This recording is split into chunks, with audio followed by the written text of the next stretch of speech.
Hi calculus students. In this video I'm going to be going through the setup for this new optimization problem that we passed out in class. The setup here is a little bit different. There's a lot of information given in the problem, so I'm going to kind of walk you through how can we draw a picture and then try to set up an equation that models the situation. If you'd like to kind of take some time before watching the video to try to draw a picture and set up the equation on your own, and then you can kind of watch the video to formalize your understanding. I'm just going to read through the problem and annotate a little bit. So it says, a hiker starts out at the 1 mile marker on a straight road and walks east 2 kilometers directly north of the 4 mile marker through the forest is a cabin. Okay, so we're walking east, but then somewhere north there's a cabin. The hiker will walk down the road for a while at a pace of 8 kilometers per hour. That sounds important.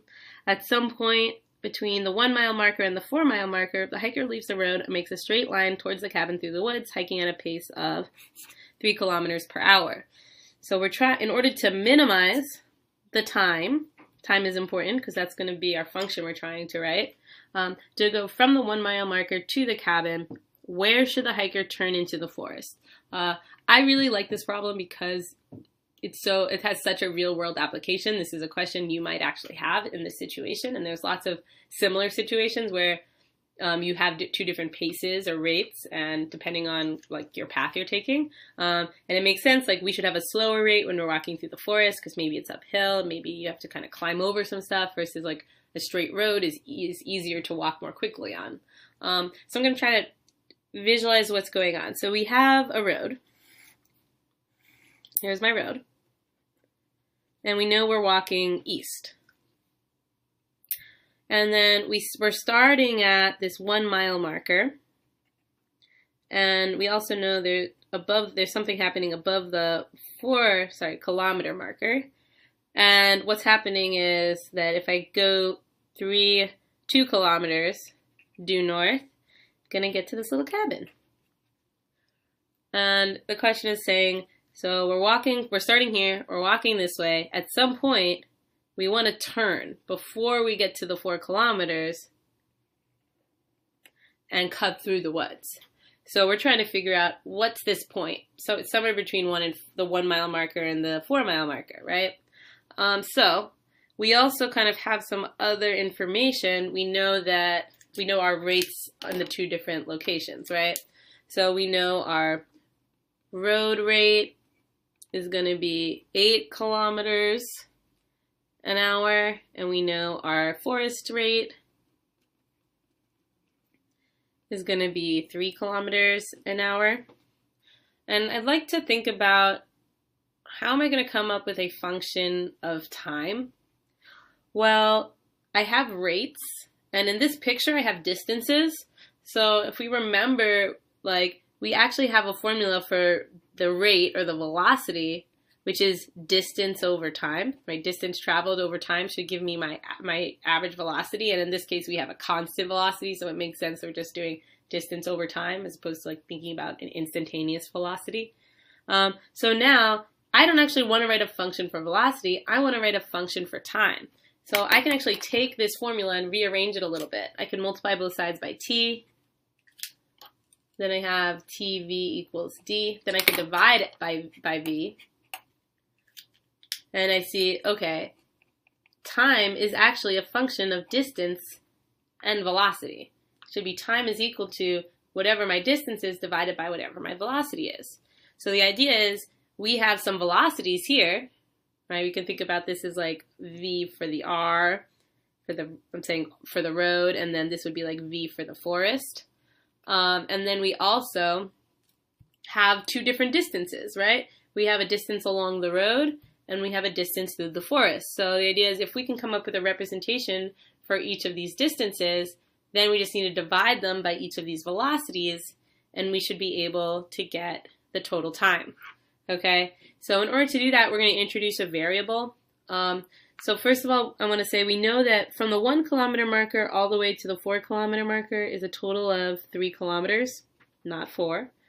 And then we would like to know like where this point is and how far it is from here. So we could say call this distance x, but it's actually going to make the equation easier to do the calculus if I call this distance x.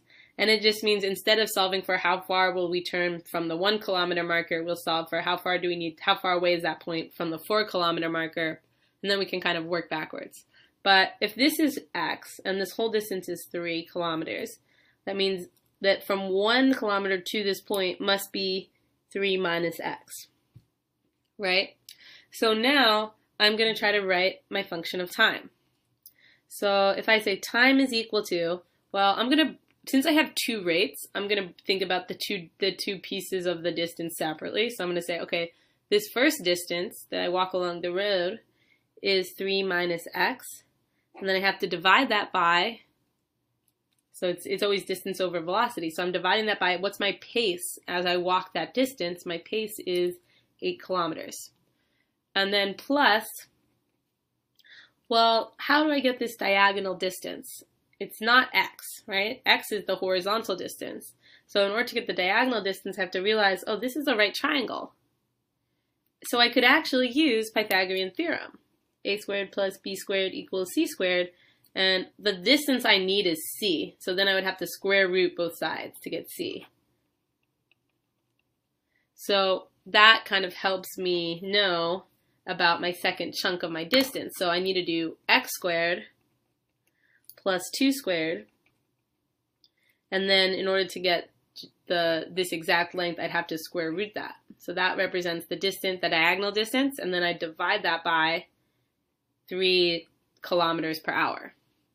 Okay, so now I have this function, and I'd like to know where is it at its minimum. So now is the point at which we can do some calculus to figure out where is the minimum of this function, and we can also think about the fact that what's our domain here is, if we think about it, this whole distance is 3, so x must be somewhere, either turn immediately, in which case x would be 3, right? It would be this whole distance, or I wait to turn until I get all the way over here, in which case x would be 0. So x must be between 0 and 3, and that's going to come into play when we have to we have to check our endpoints to find the minimum. So do your best with this. You'll definitely need the chain rule here. You might think you need the quotient rule, but you don't actually need the quotient rule because 8 and 3 are just numbers, so you can think about them as like a 1/8 and a 1/3 that's being multiplied into 3 minus x and the square root of x squared plus 4. And then you can just think about the derivatives of the green parts and multiply them by the numbers at the end, because that's the constant multiple rule. So do your best on this, and we'll talk about it in class.